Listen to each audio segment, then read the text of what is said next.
Here are some tips to try if your Xbox One controller disconnects unexpectedly. Keep in mind that the controller will time out if you don't use it for 15 minutes. Make sure your battery level is good, and replace or recharge if needed. Move closer to your console.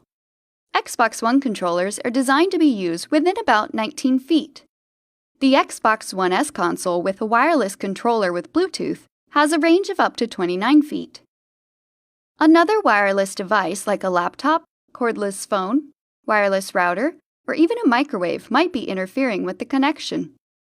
In addition, some accessories such as USB 3 devices or wireless headsets can cause interference. Disconnect all your accessories, then connect your controller. If this fixes the problem, try your accessory in a different USB port or troubleshoot the device and USB cable. See if you can turn off or move other interfering devices and try again. Metallic objects like metal dividers, shelves, or doors of an entertainment center between the console and the controller can cause interference. Move any objects that might be in the way. Try doing a complete power cycle of the console. Press and hold the power button for about 10 seconds until the console turns off.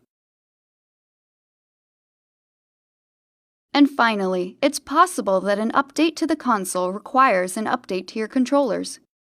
In Settings, under Connect and Devices, choose Devices and Accessories. If your controller needs an update, you can start that here.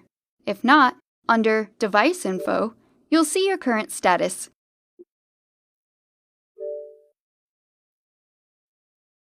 Find answers and tips in Xbox Assist.